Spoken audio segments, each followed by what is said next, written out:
berawal dari kisah 500 tahun yang lalu, di mana selama perjalanan ke barat untuk mengambil kitab suci, Sun Wukong memutuskan untuk mengkhianati gurunya dengan mencuri kotak Pandora dan berniat untuk menghabisinya. Hal itu bukanlah tanpa sebab. Sun Wukong terpaksa melakukan semua itu karena gurunya terus saja berbicara yang tidak penting dan mengolok-ngolok dirinya tanpa henti. Sampai akhirnya, Sun Wukong pun langsung menghantam gurunya tepat di wajahnya. Dewi Kuan Yin yang melihat hal itu, lalu memutuskan untuk menghukum Sun Wukong. Namun, karena gurunya memohon keringanan hukuman dan mengorbankan dirinya sendiri agar Sun Wukong bisa berinkarnasi, akhirnya Dewi pun setuju untuk memberikan Sun Wukong kesempatan kedua. Dan sama sekali tidak mengizinkan Sun Wukong berinkarnasi menjadi Raja Kera sebelum ia mendapatkan 3 titik tanda yang akan diberikan oleh beberapa orang di kakinya. Kemudian, scene berganti di sebuah padang pasir. Dan di sini, siluman laba-laba yang merubah dirinya menjadi nona ke-30 mulai mencari jejak tentang keberadaan Sun Wukong dan Biksu Tong Samcong untuk membalaskan dendam. Sampai akhirnya, ia tiba di suatu tempat kumuh yang disebut markas geng kapak. Di tempat itu, nona ke-30 pun bertemu dengan wakil komandan geng kapak bernama Pixie, beserta dengan para bawahannya yang terlihat beringas. Pada awalnya, Pixie yang sama sekali tidak mengetahui bahwa nona ke-30 adalah siluman laba-laba mulai mencoba untuk menggertak dan menakutinya. Akan tetapi, di sini yang terjadi malah sebaliknya. Di saat nona ke-30 menunjukkan tato bunga yang ada pada bahunya, Pixie beserta seluruh bawahannya langsung ketakutan. Setelah mengetahui hal itu, Pixie beserta yang lainnya langsung pergi menemui ketua geng kapak yang bernama Joker. Karena merasa wakilnya sama sekali tidak bisa diandalkan, Joker pun langsung memarahi Pixie. Tapi, di sini yang teraniaya malah si buta pink. Nasib. Maklumlah guys, si ketua Joker kita satu ini lagi sedikit rada-rada error. Jadinya ya gitu. Yang mau dimarahi siapa? Yang kena siapa? Aduh, kacau bener. Lol. Oke deh, lanjut. Setelah itu, Joker yang juga merasa tidak senang akan kedatangan nona ke-30 ke tempatnya, lalu memerintah seluruh anggotanya untuk mengambil semua perlengkapan senjata untuk menyerang. Namun, lagi-lagi di sini merekalah yang dihajar habis-habisan. Sampai akhirnya, nona ke-30 yang ingin segera menemukan orang yang akan berinkarnasi menjadi Sun Wukong mulai meminta seluruh anggota geng kapak untuk memperlihatkan tapak kaki mereka. Tapi, di sini nona ke-30 sama sekali tidak melihat 3 titik tanda yang ada pada telapak kaki mereka, selain bulu lebat yang ada pada telapak kaki si Joker.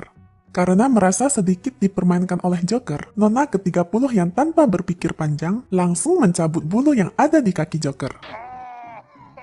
Joker yang merasa geram setelah efek samping dari bulu kakinya dicabut, lalu menggunakan akalnya untuk bisa berjalan dengan menggunakan tangan. Tapi, lagi-lagi nasib sial menimpanya. Joker malah masuk ke dalam lubang kotoran. Lol, ketemu sarang ranjau darat. Dan pada malam harinya, mereka pun berencana lagi untuk menyerang dan membalas perbuatan nona ke-30. Tapi, kali ini yang diminta untuk melakukan tugas berat itu adalah Pixie. Dan di waktu yang sama, Joker pun mendengar teriakan Pixie dan mengira bahwa ia telah berhasil membunuh nona ke-30, langsung ngebut untuk mengeceknya. Akan tetapi, ternyata dugaan Joker salah. Teriakan itu rupanya disebabkan oleh kemunculan siluman laba-laba besar yang sedang mengejar Pixie. Waduh, slow kali nginjek tangan ketua. Joker yang kaget setelah melihat laba-laba besar, langsung bergerak mundur secepat mungkin untuk menyelamatkan diri. Namun sayangnya, Joker tetap saja tertangkap. Joker pun berusaha untuk melepaskan diri dengan cara menggigit jaring laba-laba. Namun, hal itu malah membuat jaring laba-laba itu nyangkut di salah satu giginya. Joker pun lalu dengan terpaksa harus memukul giginya sendiri. Aduh, copot dong tuh giginya. Dan setelah Joker bisa melarikan diri, lagi-lagi ia tertangkap. Asli nih Joker, malang kali nasibnya, jadi target terus. Joker yang sudah merasa tidak bisa berbuat apa-apa lagi, lalu mengeluarkan jurus pamungkas terakhir, yaitu Ternyata, teriakan itu terdengar oleh seluruh bawahannya. Pixie pun dengan gagah berani pergi untuk menyelamatkan si ketua. Akan tetapi, bukan selamatin dan membawa ketuanya, ia malah membawa siluman laba-laba. Kacau juga ya si wakil ketua geng kapak nih, lol. Singkat cerita, siluman laba-laba yang sudah mulai terpojokkan langsung pergi melarikan diri. Pixie beserta anggota lainnya dengan segera mengejar siluman laba-laba. Dan di sini, Pixie pun menemukan sesuatu yang mencurigakan. Pixie yang mengira bahwa itu adalah siluman laba-laba langsung saja memukul.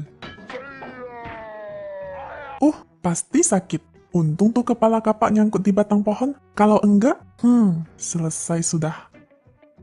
Setelah itu Joker yang telah tertutupi kain malah semakin membuat seluruh anggotanya semakin tidak mengetahui bahwa itu adalah dirinya. Dan dengan penuh semangat, seluruh anggotanya pun menghajarnya. Tak hanya sampai di situ, Pixie yang masih merasa tidak puas setelah melihat ia hanya dipukuli saja, langsung saja mengambil obor api dan membakarnya. Hal itu pun seketika membuat Joker berteriak. Seluruh anggotanya pun langsung menyadari teriakan itu adalah suara si ketua Joker. Mereka pun dengan segera menyelamatkan si ketua.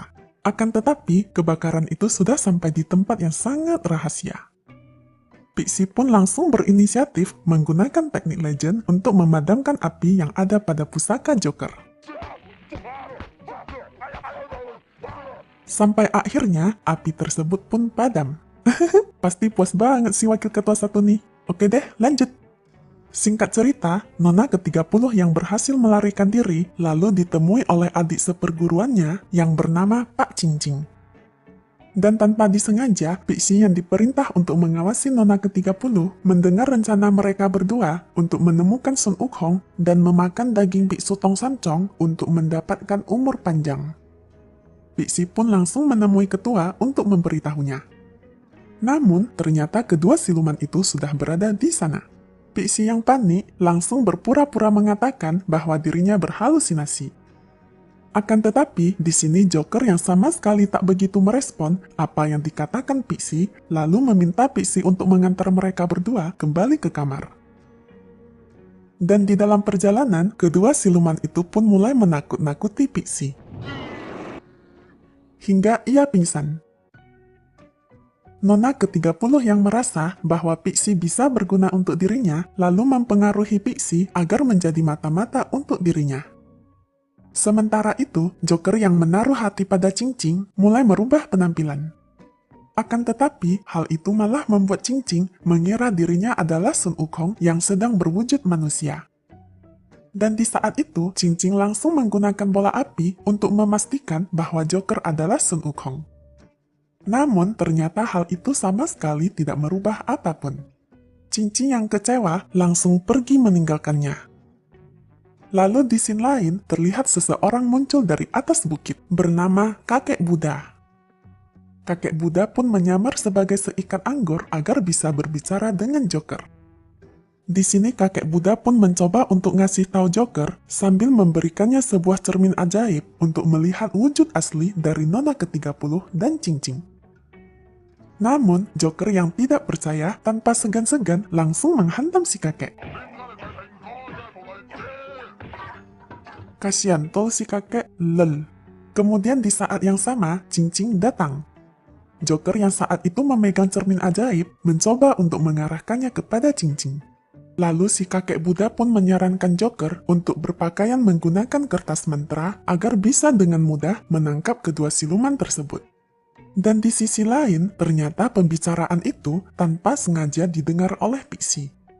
Di sini karena Joker belum mengetahui bahwa Pixie berada di bawah pengaruh sihir Nona ke-30 dengan segera meminta Pixie mengumpulkan seluruh anggota untuk melaksanakan rencananya untuk menjebak dan menangkap Nona ke-30 dan Cincing. Dan pada malam harinya, semua anggota pun berkumpul sambil berpenampilan sesuai dengan saran yang telah diberikan Biksu Buddha, termasuk Joker dan Pixie. Di sini, Joker pun mencoba untuk menyerang Nona ke-30.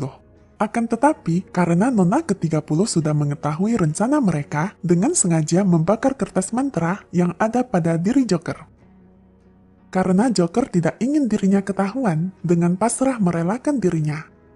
Dan lagi-lagi, jurus legend memadamkan api terjadi lagi. Kedua kalinya udah. Di saat api itu telah berhasil dipadamkan, Nona ke-30 dan Cincin yang masih merasa tidak puas dengan sengaja menyiramkan arak. Seketika, api itu pun menyala kembali. Dan lagi-lagi, pusaka itu pun dihajar lagi.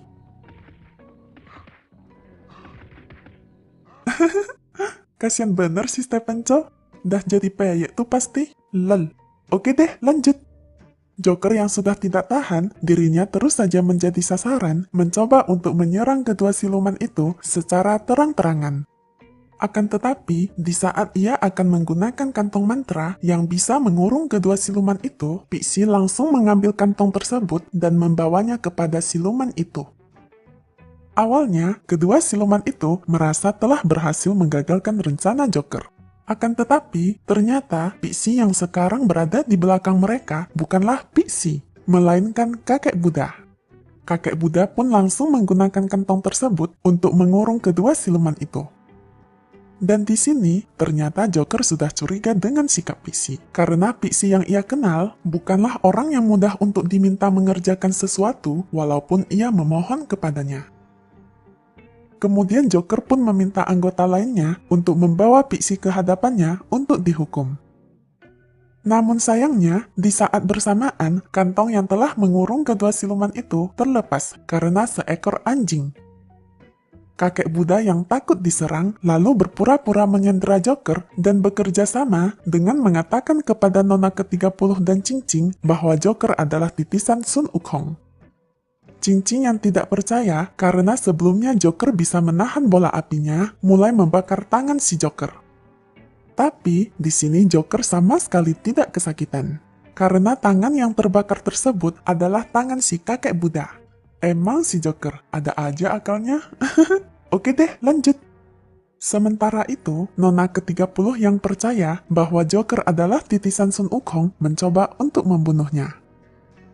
Akan tetapi, di sini Cincin menyerang Nona ke-30 dan mengatakan bahwa hanya dirinya yang berhak untuk menghukum Sun Wukong. Dan tanpa Cincin sadari, ia sudah terkena racun mematikan setelah menyerang Nona ke-30. Kemudian tak lama setelah itu, si Raja Kerbau muncul. Dan maksud kedatangannya ke tempat Joker karena ia juga menginginkan biksu Tong Sancong. Cincin dan Nona ke-30 pun mencoba untuk melawan si Raja Kerbau. Namun, di sini mereka sama sekali tidak mampu untuk melawan si Raja Kerbau. Mereka pun lalu membawa Joker dan Pixie melarikan diri ke gua air terjun. Dan di tempat itu, kedua siluman itu mulai saling memperebutkan Joker. Sampai akhirnya, Cincin pun melarikan diri dari gua bersama dengan Joker. Karena Cincin telah diracuni oleh Nona ke-30, Joker pun terpaksa kembali lagi ke gua untuk meminta penawar. Sedangkan Nona ke-30 yang terkurung bersama Pixie tanpa sengaja dihamili oleh Pixie. Dan tak lama setelah mereka berdebat, Joker pun datang dan membuat kesepakatan dengan Nona ke-30 jika ia memberikan obat penawar racun, maka Joker akan memberikan biksu Tong Sancong kepada Nona ke-30. Nona ke-30 yang setuju pun langsung pergi bersama-sama untuk menemui Cincin. Akan tetapi, ternyata Cincin telah ditangkap oleh Raja Kerbau dan disembuhkan dari racun. Raja Kerbau pun lalu meminta Cincin untuk mengantarnya ke gua air terjun. Dan di sisi lain, Nona ke-30 yang mengira bahwa Joker berbohong kepadanya tentang keberadaan Cincin lalu mengurungnya di dalam ruangan. Dan di dalam ruangan itu, Joker yang mencoba mencari jalan keluar tanpa sengaja menemukan kotak Pandora yang dapat membuka portal ruang dan waktu saat sinar bulan menyinari benda tersebut. Di sini Joker pun masuk ke dalam portal dan tiba di sebuah tempat. Di dalam gua itu, Joker mendengar suara Dewi Kuan Yin yang memberitahunya bahwa ia sebenarnya adalah Sun Wukong di kehidupan masa lalu. Dan ditakdirkan untuk mengawal biksu Tong Sancong dalam perjalanan ke barat menemukan kitab suci. dan nasib sejatinya akan terungkap setelah ia mendapat 3 tanda di telapak kakinya. Sementara itu, nona ke-30 pun mulai merasakan kontraksi. Pixie pun dengan segera membantunya untuk melahirkan. Dan setelah anak mereka lahir, Raja Kerbau dan Cincin pun telah memasuki gua. Dan di sini, nona ke-30 meminta Pixie untuk segera membawa anaknya pergi dari gua karena ia akan bertarung dengan si Raja Kerbau. Sedangkan Cincin yang keliru karena percaya bahwa Joker telah mengkhianati cintanya, lalu memutuskan untuk bunuh diri. Joker yang melihat apa yang terjadi pada Cincin, lalu mencoba untuk menyelamatkannya dengan melakukan perjalanan kembali ke masa lalu dengan bantuan kotak Pandora. Tetapi, setiap kali dia datang, Joker selalu terlambat beberapa detik untuk menghentikan Cincin.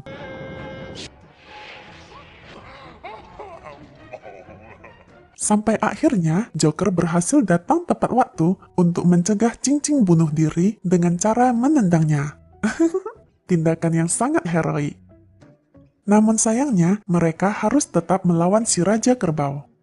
Cincin dan nona ke-30 pun mengorbankan dirinya untuk menyelamatkan Joker, Pixie, beserta dengan anak nona ke-30 dari si Raja Kerbau. Di sini, Cincin dan nona ke-30 pun tetap terkurung di dalam gua. Joker pun mencoba lagi untuk melakukan perjalanan kembali ke masa lalu. Akan tetapi, akhirnya tak sesuai dengan harapan. Joker malah kembali ke masa 500 tahun lalu. Dan di luar gua, Joker bertemu peri cantik bernama Cisha. Cisha pun menyita kotak Pandora milik Joker dan memberikan tanda di telapak kaki Joker dengan maksud menandai Joker sebagai pelayannya. Dan secara tidak sengaja, hal itu membuat Joker memenuhi takdir sejatinya sebagai Sun Wukong. Joker yang melihat ke cermin ajaib terkejut melihat bayangan dirinya sebagai Sun Wukong. Dan film part 1 dari Chinese Odyssey berakhir.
Film dibuka dengan seorang agen khusus bernama Chow Sing Sing, di mana di saat itu, ia beserta regu satuan unit khususnya mendapatkan sebuah misi untuk menyelamatkan seorang wanita yang sedang disandra di sebuah gedung kosong.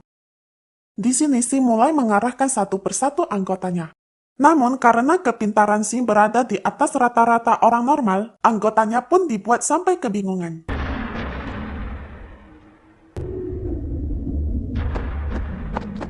Akibatnya Sing harus melawan semua penjahat itu sendirian. Hingga yang tersisa hanyalah satu orang. Sing lalu menggunakan akalnya untuk mengelabui penjahat tersebut.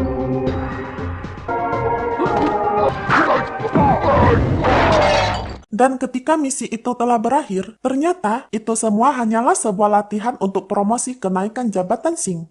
Di sini Sing terancam didiskualifikasi dari satuan unit khusus karena dianggap mengabaikan rekan satu timnya selama latihan. Dan di saat atasannya akan menyetujui surat pemecatannya, seorang komisaris polisi menelepon. Di sini Sing pun diminta untuk segera menemuinya. Di pertemuan itu, Sing langsung diberikan misi khusus menyamar menjadi seorang siswa di Edinburgh College untuk membantunya menyelidiki kasus tentang pistol miliknya yang hilang. Dengan berat hati, Sing pun menerima misi tersebut. Keesokan paginya, Sing mulai melakukan misi penyamarannya. Dan di dalam perjalanan, Sing dibuat bengong dengan papan aturan di sekolah tersebut.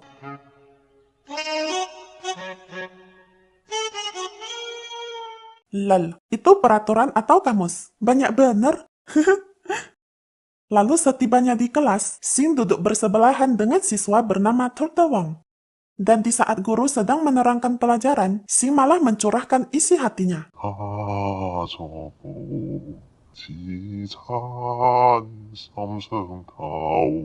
Terlihat kali hidupnya suram. Setelah itu, kejadian itu pun terus terjadi setiap hari. Dan saking bobroknya, Sing cuma bisa terdiam saat diminta menjawab soal di papan tulis.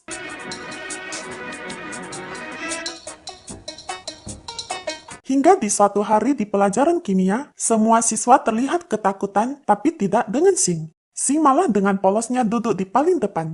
Dan ketika guru itu mulai mempersiapkan bahan untuk praktek, Sing baru menyadari bahwa guru itu ternyata pikun. Ia pun berusaha menghindar. Tapi sialnya, ia keburu dipanggil ke depan. Wong yang melihat kejadian itu pun tertawa bahagia. Sampai akhirnya ia juga diminta untuk maju ke depan. Dan di saat praktek mulai dilakukan, gurunya lupa telah mencampur bahan kimia yang mudah meledak ke dalam satu wadah. Akibatnya, Sing yang sudah kesal berada di sekolah berniat untuk kabur. Tapi ia dihentikan oleh seorang pria bernama Tat. Lalu di saat bersamaan guru-guru lain pun datang. Sampai akhirnya langkah Sing terhenti. Dan guru ini bernama Nona Ho. Di sini Sing langsung jatuh cinta pada pandangan pertama. Dan agar Sing bisa lebih dekat dengannya, Sing mulai berakting dengan berpura-pura sakit. Kemudian Sing dibawa dan diperiksa oleh Guru Ho. Tapi Guru Ho tahu bahwa Sing hanya berpura-pura sakit. Ia pun meminta Sing segera kembali ke kelasnya. Setibanya di kelas, Sing melihat Wong sedang dipalak oleh dua siswa. Kita sebut saja namanya Upin dan Ipin. Di sini Sing pun memilih untuk tidak ikut campur. Setelah itu sepulang sekolah, Sing ditarik oleh Tat. Dan di situ Tat memberitahu Sing bahwa ia juga seorang polisi yang sedang melakukan penyamaran untuk membantu misinya. Lalu tak lama kemudian, terlihat Ipin sedang berkumpul bersama teman-temannya. Tat pun mengatakan kepada Sing bahwa Ipin termasuk orang yang paling dicurigai atas kasus hilangnya senjata karena ia tergabung ke dalam kelompok mafia yang dipimpin oleh Teddy B. Pada malamnya, Tat terlihat sedang berdoa. Sing yang melihat hal itu bertanya kepadanya. Sing pun merasa heran mengapa ada satu papan kosong di sana. Tat pun menjawab,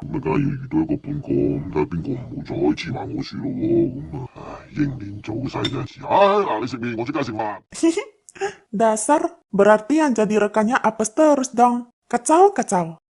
Setelah itu Sing berniat mengerjakan PR-nya. Tapi ia sama sekali tidak mengerti. Alhasil Sing pun dihukum berdiri di luar kelas karena tidak mengerjakan PR. Dan hal itu terus terjadi. Hingga di suatu ketika, Upin datang mengganggu Sing.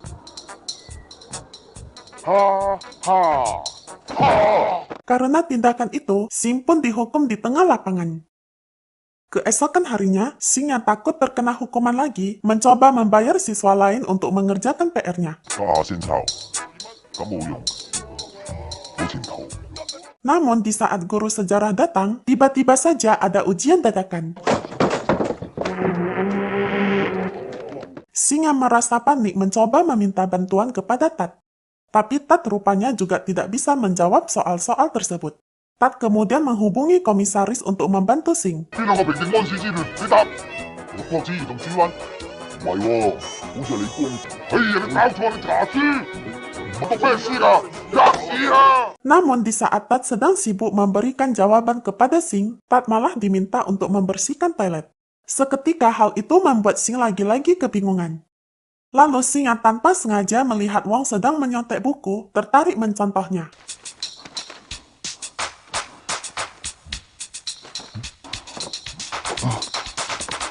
Tapi apesnya, Sing malah ketahuan. Dan bodohnya, yang diconteknya bukan buku sejarah, tapi buku sastra. Lalu di sini Sing pun mengaku hanya dirinya lah yang menyontek. Ia pun kemudian dibawa ke ruang guru. Di sana Sing diminta untuk memanggil orang tuanya ke sekolah. Tapi Sing mengatakan bahwa ia tidak memiliki keluarga. Para guru yang tidak percaya lalu mengambil berkas miliknya. Dan betapa terkejutnya para guru, ternyata di berkas itu tertulis bahwa Tat adalah ayahnya. Tat akhirnya dipanggil ke ruang guru. Dan di sana kepala sekolah memberitahu Tat bahwa Sing ketahuan menyontek saat ujian. Nah, karena di sini jabatan Sing lebih tinggi daripada Tat, Tat pun hanya bisa memperingatkannya. Namun, Sing juga tidak ingin penyamarannya terbongkar, lalu memberi izin kepada Tat untuk menghajarnya. Hihi, semangat kali si Tat. Lalu setelah mereka berdua keluar dari ruangan tersebut, Sing diminta untuk naik ke atas oleh salah satu temannya Ipin. Dan ketika Ipin memvoting siapa yang ingin membantu Sing, si Wong pun memilih untuk tetap di samping Sing. Lalu, mulai dari sini, Sing langsung diangkat menjadi ketua oleh para siswa. Singkat cerita, setelah itu kehidupan sial yang Sing alami di sekolah mulai berubah. Ia pun diberi les privat oleh guru Ho. Bahkan ia yang sekarang mampu menjawab soal di papan tulis. Dan penghapus yang biasa dilempar kepadanya tidak pernah lagi kena. Hari demi hari Sing pun semakin dekat dengan guru Ho. Hingga pada suatu ketika, Sing diminta oleh guru Ho untuk mengajar Wong. Dan di situ karena sikap Wong kepada neneknya sangatlah tidak sopan, Sing pun memberinya pelajaran dengan meminta neneknya. Sedangkan di scene lain, terlihat Ipin mengadukan permasalahannya kepada Teddy. Kemudian di saat Sing pulang sekolah, Teddy beserta teman-temannya pun menghampiri Sing. Tapi untung saja, di saat itu seorang polisi berada di sana, sehingga keributan pun bisa terhindarkan.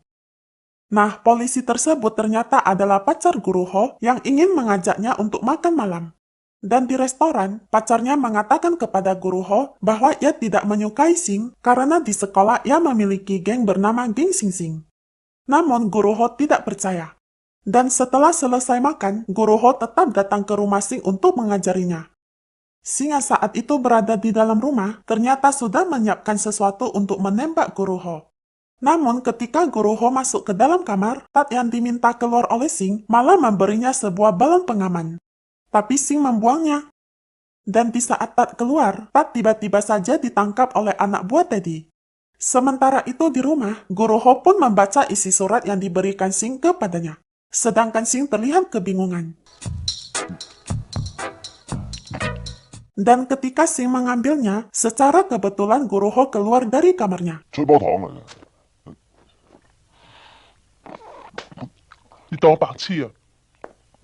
Lalu Sing pun mengejarnya. Setibanya di luar, tiba-tiba saja terlihat Tat sedang berlari meminta tolong. Sing pun dengan cepat membantunya. Dan setelah mengalahkan anak buah Teddy, guru Ho akhirnya mengetahui bahwa Sing dan Tat bukanlah ayah dan anak, melainkan seorang polisi yang sedang menyamar.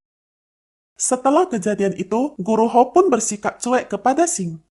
Singkat cerita, ketika Sing pulang sekolah, ia diserang oleh anak buah Teddy. Kemudian pacar guru Ho datang bersama anggotanya untuk membubarkan keributan tersebut. Tapi di sini yang ditangkap hanyalah Sing. Sing kemudian dibawa ke kantor polisi untuk diinterogasi. Namun karena pacarnya ini sudah terlanjur cemburu, melihat kedekatan Sing dengan guru Ho, ia pun mulai bertindak kasar.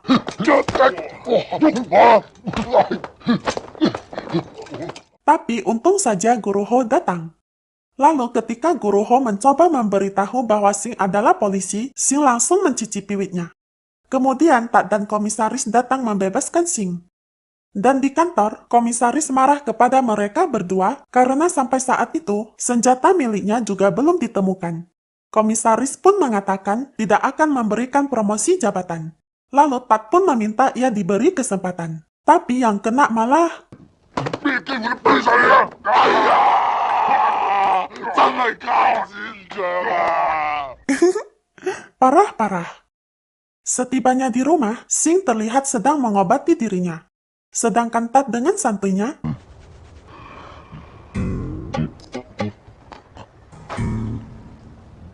bisa gitu dong. Tat pun kemudian mengeluarkan senjatanya dan memberitahu Sing bahwa ia sebenarnya sudah tahu kalau senjata milik komisaris ada pada Teddy. Lalu Sing pun... Attention! Yes, sir. 知誠不報咩效果，你知唔知 ？Yes, sir。 Dan di saat Tat mengatakan hal yang mengharukan, Sing langsung... 嘴你。冚家鏟。 Kemudian pada malamnya, Sing dan Tat pergi menyelidiki ke tempat Teddy. Dan tanpa sengaja menemukan sebuah mobil kontainer yang terisi dengan senjata, termasuk pistol komisaris. Sing pun berniat membawanya. Namun tanpa Sing sadari, 搞掂未啊？搞掂啊！我未上車啊！ haha, suram. Sing pun lalu membawa mobil itu kepada komisaris. Namun ketika Sing membuka pintu kontainer, ia baru menyadari bahwa Tat ketinggalan. Sing yang tanpa berpikir panjang langsung membawa mobil itu kembali. Dan di sini ternyata Sing sudah merencanakan untuk meledakkan mobil tersebut bersama isinya. Dan ketika pertukaran terjadi, Scheduling。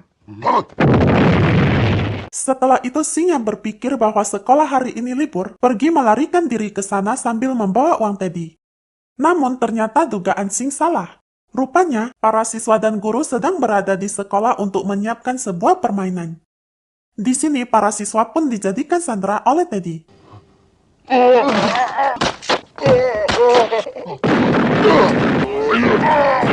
Lalu Sing yang saat itu bertemu dengan Wang dan Ipin, meminta mereka bekerja sama untuk menyelamatkan para sandera. Dan sambil mencocokkan waktu, Wang dan Ipin bersiap ke posisi mereka masing-masing.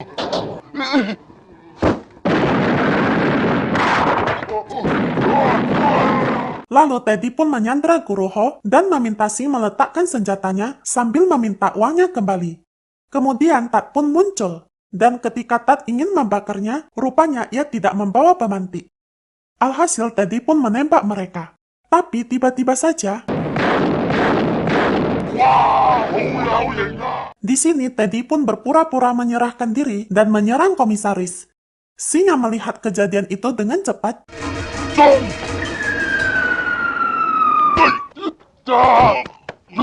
Sing kemudian mengucapkan salam perpisahan kepada siswa-siswa di sekolah. Dan ketika ia akan pergi,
film dibuka dengan misi penyelamatan seorang sandera.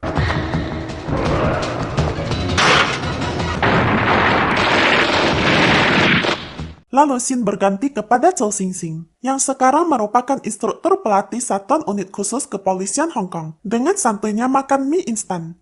Dan di sini, karena Sing adalah seseorang yang memiliki IQ di ambang rata-rata orang normal, ia sampai membuat anggotanya tidak bisa membedakan mana teroris dan mana sandera. Alhasil anggotanya langsung disemprot oleh Sing. 咩啊？即係話飛身入嚟開槍，好有型啊嘛！即係話諗住等佢坐喺度，我趌起身㗎。如果係咁樣，我咪俾佢射死咗。 Latihan itu pun menjadi latihan terakhir yang Sing berikan kepada mereka karena ia akan segera dipromosikan. 我走咗，大家好開心係嘛？唔怕話俾你聽，我仲開心。 Lalu setelah pulang dari tempat latihan, Sing duduk bersama Tat di kantor. Dan tak lama kemudian, ada seorang preman yang arogan tanpa sengaja menyiram Tat dengan air. 你叫我咁耐，你叫我飲凍水咩？仲要同佢爭取？過嚟，去邊啊？過嚟啊！ Sehingga membuat Tat berniat memberinya pelajaran. 有冇電話簿啊？應該冇得有帶㗎咋。係。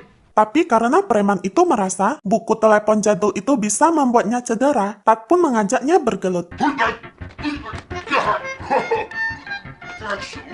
Hihi, dasar Tat, ada-ada aja kelakuannya. Setelah itu, Inspektur Lydia pun datang ke ruangan tersebut. Dan di sini terlihat dari raut wajah Tat bahwa ia menyukai atasannya. Di sini, preman itu langsung mengadukan perlakuan Tat dan Sing kepadanya. Tapi karena ia terlalu ngegas, Lydia langsung... 有冇人叫我插眼啊？有，係啦，周手你一眼啊！收嘴。Lalu di dalam ruangan, Lydia memutuskan untuk mempromosikan Tat ke bagian keamanan regional. Sedangkan Sing malah bercanda menyarankan dirinya untuk dipindahkan ke Polantas. Akhirnya Lydia pun mengabulkannya.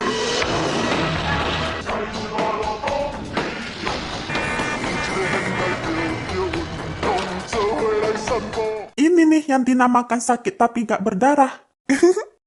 Kemudian di tengah tugasnya, Sing melihat sebuah mobil yang sedang melaju kencang.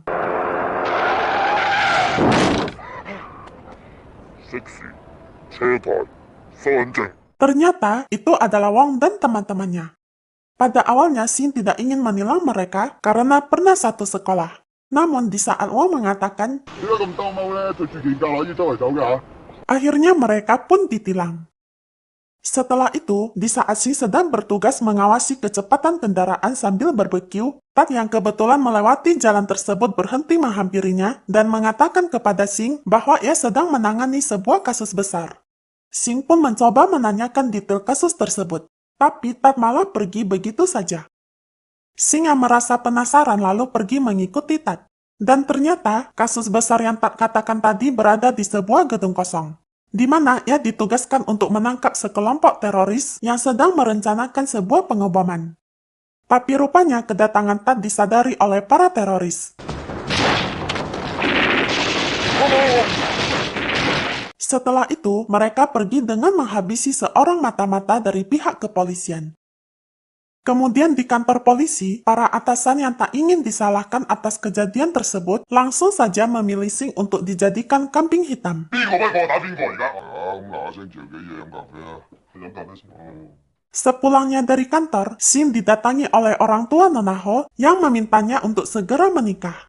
Tapi Sing menjawab bahwa ia sama sekali tidak memiliki uang. Nona Ho yang tak ingin keadaan menjadi kacau, lalu mengatakan, 10萬？你儲咗咁多錢啊？ Tak lama kemudian, Tat pun datang dan meminta Sing membacakan dokumen penting yang ada padanya. Sing pun pergi menemui Lydia bersama Tat. Namun di saat Sing mengatakan bahwa hanya dirinya lah yang bisa menyelesaikan misi tersebut, Lydia tetap saja menganggap Tat adalah polisi terbaik. Seketika Sing, tapi Tat tetap bersikap cool di depan Lydia. Lalu si Pak Kumis datang bersama bawahannya dan meminta Sing yang dianggapnya sebagai polisi junior untuk segera pergi. Seketika Sing pun merasa direndahkan dan memilih mengundurkan diri. Dalam kegabutan, Tat mencoba menghibur Sing dengan membantunya mencari pekerjaan. Tapi jeleknya Tat malah...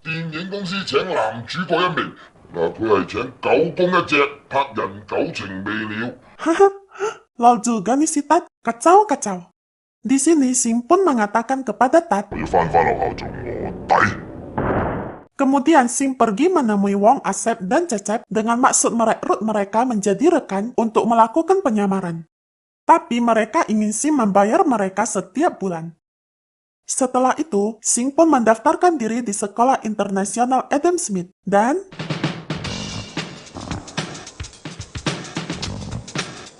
di sini Sing bertemu dengan bawahan Pak Kumis yang ternyata juga ditugaskan untuk menyamar di sekolah.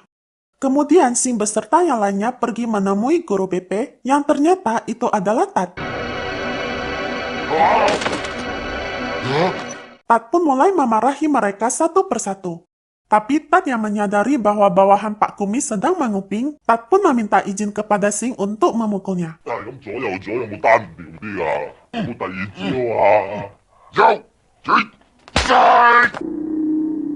，Lel, emang gak bisa dipercaya nih si Tat? Di seri pertama pun begitu. Lalu ketika Wong sedang minum, Sing tanpa sengaja membuat Wong menabrak seorang cewek tomboy. 哎呀，道歉啊！對唔住啊，姐姐。 Setelah itu mereka pergi ke perpustakaan dan bertemu dengan seorang gadis cantik yang polos bernama Sandilai yang di saat itu sedang membaca sebuah novel. Dan karena Sing ini memiliki pengetahuan yang luas tentang buku-buku novel, ia pun 狼呢本小説唔係好啱你。男女主角萍水相逢，叫你驚濤駭浪，應該揀得開心少少嘅第一。 hal itu pun membuat Sandy dalam sekejap mata tertarik kepada Sing. Nah, sedikit info guys, cewek tomboy yang tadi adalah kakaknya Sandy. Singkat cerita, Sandy terlihat memperhatikan Sing secara diam-diam. Kemudian di dalam pelajaran, Sing mulai berulah dengan membantah penjelasan guru. 係啊，即係神專登算你又打我。 Sing yang merasa tidak senang lalu... Kemudian Sing langsung diberikan hukuman. Dan ternyata, guru yang ia hajar tadi lebih memiliki kuasa di sekolah dibandingkan kepala sekolah. Setelah hukuman itu selesai, Sing pergi membalaskan dendam kepada Tat. Dan di saat bersamaan, Sing tanpa sengaja mendengar percakapan Chan yang menyebut nama Sandy. Lalu Sing yang berpikir Sandy terlibat dalam kasus yang sedang ditanganinya, mulai berusaha menarik perhatiannya. Hal itu pun membuat Chan merasa cemburu. Dan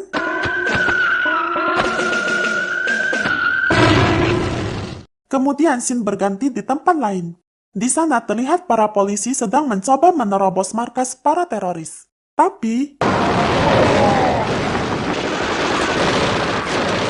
kemudian ketika Sing sedang belajar karate di sekolah, ia pun dipasangkan dengan Sandy. Tapi bukannya bertarung, mereka malah...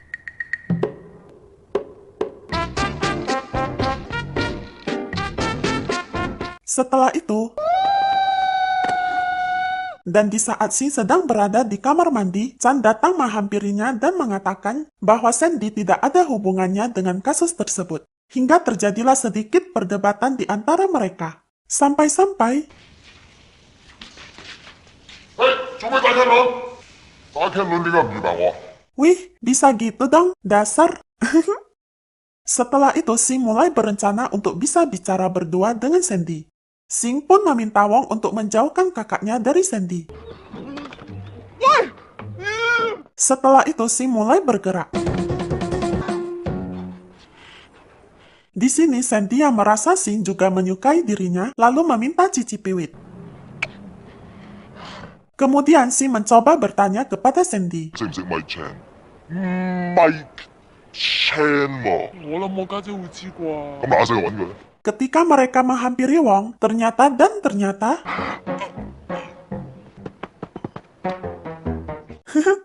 berberkali. Setelah melihat apa yang sudah dilakukan kakaknya, Sandy lalu mengajak Sing untuk mencoba bercicipi wit.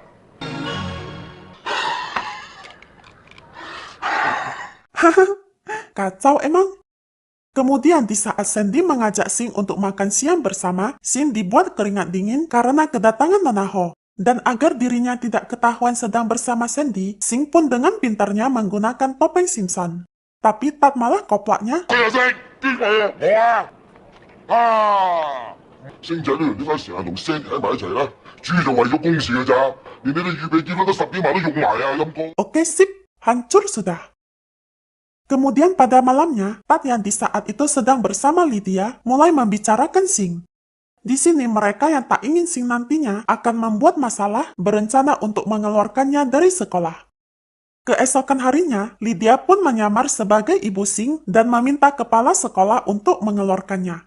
Namun ketika Lydia mengambil sapu tangan di tasnya, ia malah tanpa sengaja menjatuhkan senjatanya dan beralasan bahwa itu senjata mainan yang akan ia berikan kepada Sing. Sing pun lalu... Kepala sekolah yang mendengar suara tembakan itu pun merasa kagum. Hingga...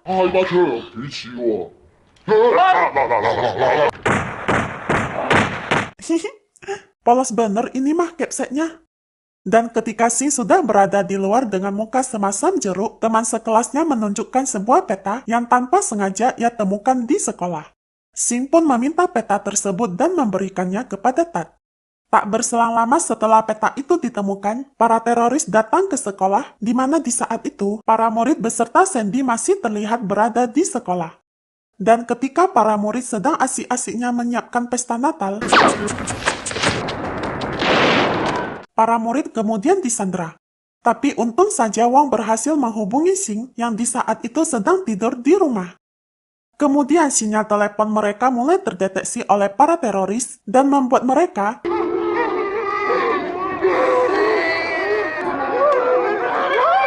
Sementara itu di sisi lain, Sandy yang di saat itu sedang bersama Chan mulai diserang oleh para teroris. Lalu James Bond pun datang. Wih, ini mah namanya Terminator Made in China. Mantap. Lalu Shin berganti kepada Sing. Di sini Sing langsung pergi mendatangi markas satuan unit khusus untuk meminta bantuan. Tapi karena pemimpin yang di saat itu tidak memberi izin kepada Sing, Sing pun...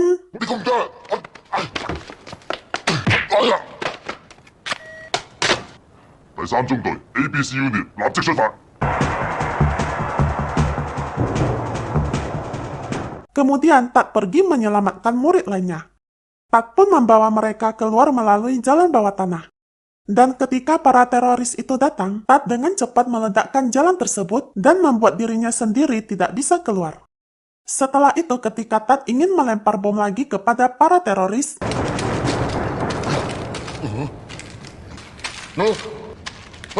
ini mau perang atau mau nambah berat badan sih? Banyak bener rotinya. Ada hotdog pula lagi. Kacau. Di sini Tat akhirnya menyerah.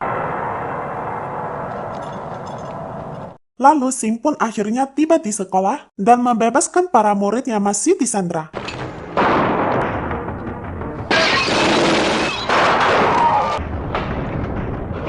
Dan ketika Sing bertemu dengan salah satu murid, Sing menanyakan Tat kepadanya.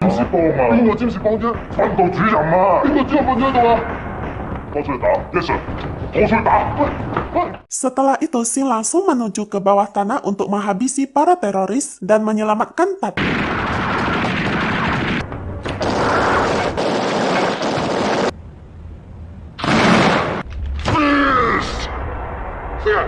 Dan ketika Sing akan ditembak, Sing pun...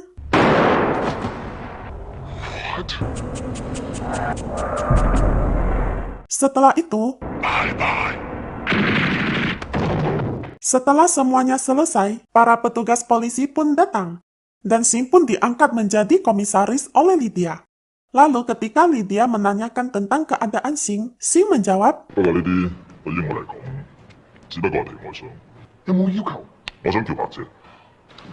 Di akhir video, Sing mengunjungi Nona Hao untuk meminta maaf. Tapi... Dan film pun tamat.